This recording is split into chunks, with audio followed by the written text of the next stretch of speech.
Okay, so I got a chance to kind of look at my last video, and it was a little bit kind of here and there, but I'm working on it. I'm trying to get better. I get really busy, and I love to, really have things prepared, and then a lot of time gets wasted, and then I'm just like, okay, let me just make the video or it'll never get done. So I don't know why I do these videos, but it's something inside of me just drives me. I love to do it. I love to do these videos. I love talking to Roger Federer, a hypothetical Roger Federer maybe, or a real Roger Federer if he's really watching. Hi, Roger. So anyway, what I was talking about before, when I drew those crazy circles, with talking about your belief system and talking about what do you think when I say king of clay, and then I drew a circle and I drew a circle to represent the mind, the brain, the actual brain, and the thought process and the cost of real estate in your head that king of clay actually would take up. And so I think I didn't really get to explain that properly.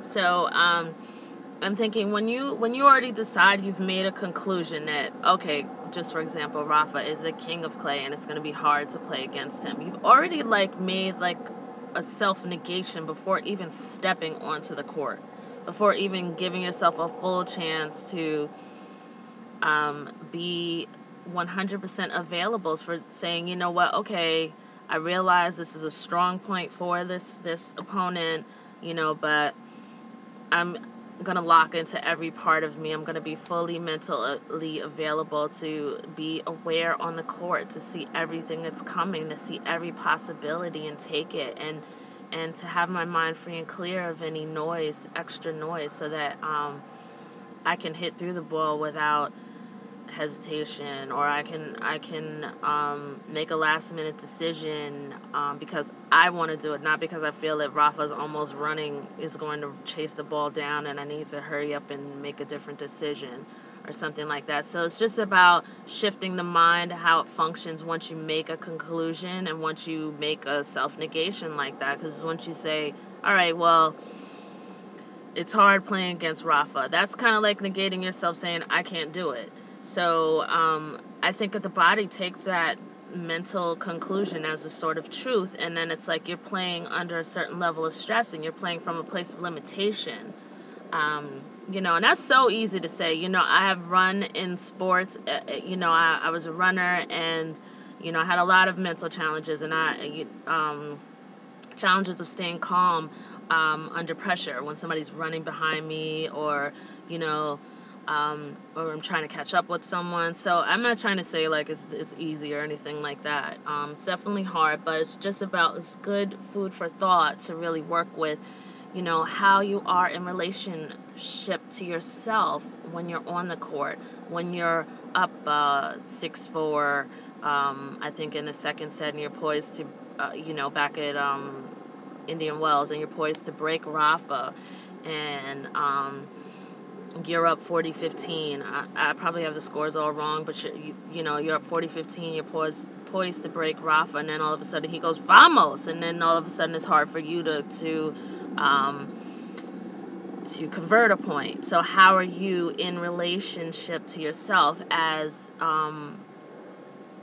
in those tough mental moments, in those moments when someone could kind of throw you off a little bit, and not just you, anyone who would be on the other side of the net would be thrown off by those type of things. But how are you in relationship to yourself on the court? And also, just as a sidebar too, how are you in relationship to the elements? I know you've played through every single element: high wind, rain, darkness. Darkness is not an element, but a factor. So, but I do think, it's funny because as you want to really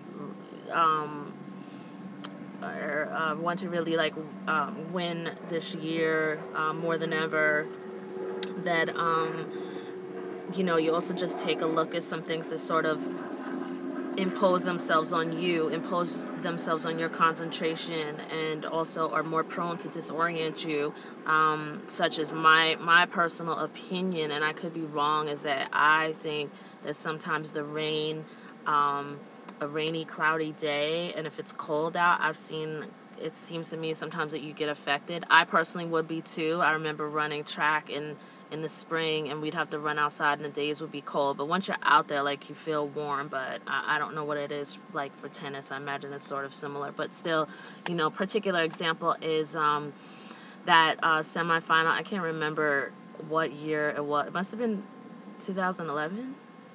It was just last year. The Roland Garros quarterfinal against Soderling. And for me, it's like I turn on the TV, look like, F this weather, F this rain, I don't even want to be here. That's what it looked like. I don't even want to be here. That's what it looked like for me at the point that I turned the TV on. Sorry. And I could totally understand it. Like, if it just seemed to me also that full energy, full concentration wasn't there. Soderling also wasn't making things kind of easy. He was taking advantage, he was like really hitting hard balls. It was like, I don't know. It just, and then it was like, I think also too, it was like the media pressure, Roger Federer, what's he going to do? Is he losing it? Which it was so retarded. Like, people are saying that, but you're winning and you're still in the top 3, or whatever. So I'm kind of going off course here, but just getting back to the elements, like the clay court season, like, how are you going to be in relationship to yourself since you want to win so much? When it gets cold, when it gets rainy, how will you be able to nurture yourself to get yourself through those moments and to sort of clear that imposition out so that you could be fully available to just play tennis and not be having some things take over, like sort of concentration. Now, I could be wrong on this, but it's just my impression. So anyway, again, the self-negation, I feel, once you start talking and start believing and taking into account, like, a lot of the things the media says at the press conference with their own beliefs and their own belief systems that they're trying to impose on you, and some of it may seem like, well, it's a fact, Rafa's won this, Rafa's won that. But it's also a fact that you really have beaten Rafa, and actually that you're a better player than Rafa, and, I think just getting back into that availability, into playing as the Roger Federer who's just playing another opponent, and not as a Roger Federer who has gone through this issue with Nadal and this issue with Nadal, and now that you step on the court, it's like some sort of, it's just a mental factor. So anyway, I didn't really want to take long on this video, which we're already in 8 minutes.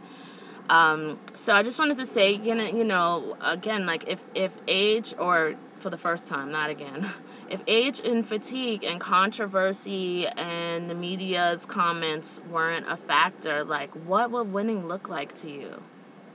Like, what would you want winning to look like? And what would that 13-year-old Roger Federer walk up to you and tell you that today, this year, in 2012, I think of winning looks like this? Like, what would winning look like for you? And also, my other question is, are you looking at as well, and I want to say this in a respectful way, to the greats, as we call them, the legends, the great people of tennis, like, what their advice to you is. A couple of times I've heard you talk about how they've talked about how being on tour is really hard after a while. And for me, being on tour for you, just in my personal point of view, I feel like you're very organized in it, that you've been able to really manage this really well, changing time zones, and traveling with your family, who's so wonderful, by the way, Mirka and your girls. Like, it just seems like such a wonderful arrangement. So it's already to me, it's like you're breaking precedents, and I just wondered, like, the older players, have they been able to do what you do? Is this something you're doing that's different? Is this something unprecedented? And where are they coaching you from their limitations? Because I feel like when Pete Sampras, and I love Pete, and I have so much respect for Pete Sampras, so, I just say this kind of like, but when Pete Sampras says to you after your 16th win, it was either 15th or 16th, that, oh, you know, after this, you could pretty much look forward to winning one slam a year.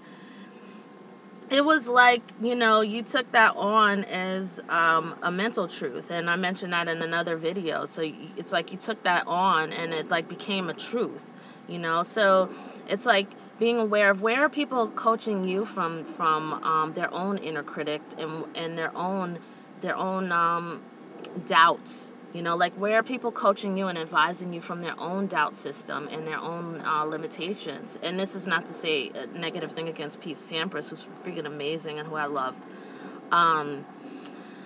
But, you know, just to be aware of that too. It's like, what does winning look like to you, Roger Federer? How do you define winning? And how do you keep the definition of winning like free, open, and alive to all possibilities, you know? And what does unprecedented success look like to you? And where are you playing small? You know, where do you feel you're playing small? Where do you feel you're not showing up 100% as to your potential of where you could be? So it's just those things. And you know, Roger Federer, are you ready to you know, just asking yourself like, too, and I'm sure you're already asking yourself all of this, like, you know, I don't know what it is about all this talk and advice and stuff, but I guess it's kind of fun for me in some form or fashion, so indulge me kindly. So, you know, are you ready to continue, you know, to have unprecedented success and just really, you know, take this to the next level? And the fact that you're 31 years old and 30 or going on 31 or whatever, should that really be a factor just because it was for Pete Sampras and for Andre Agassi? And, well, you know, they played well into their 30s too, but... You know, should your story be their story? Should their story be true for you? Like, what's true for you? You know? And so, yeah, having said that, you know, again, I think going back to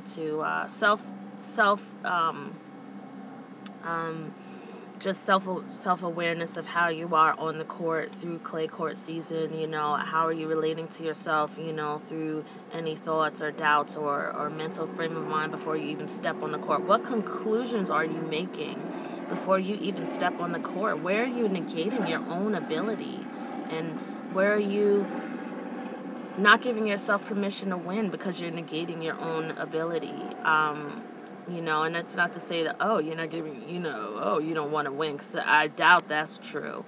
You know, you've done plenty of winning and you've done plenty of beating people. So, you know, I don't think that's it. But I just think these micro points would be great to just look at as you go into Wimbledon, as you go into Roland Garros first of all, as you finish Madrid, and then you go into Roland Garros, and then you go into Wimbledon. So, you know, so those things are the bigger factor. And then finally, you know, the selfful factor. I want to ask you, like, what's your selfful factor? Like, you know, like a Rafa's definition of selffulness or selfishness, whatever you want to call it. Like, when it's time for him to really decide he wants to get a point, he's going to get very aggressive with you, you know, and so...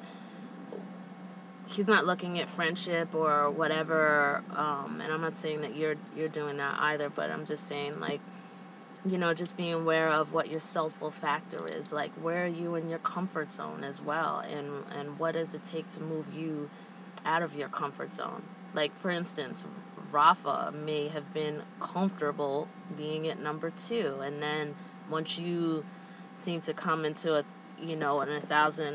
less than 1,000 point radius of him, then it seemed like all of a sudden he's kind of playing with a sense of urgency. It's like one minute he was injured at Miami, which even though he was injured, it still would have given Murray a great chance to overtake your ranking if he won Miami, or at least come close into your ranking. I don't remember what the full numbers are, but you know, pulling out of Miami because he had a knee issue, and I'm sure his knee issue was very legitimate. But then just 2 weeks later, like, he's playing at Monte Carlo and taking that over, and you know, really just what is his comfort zone, like what's he comfortable with. So I'm kind of rambling on, I know it.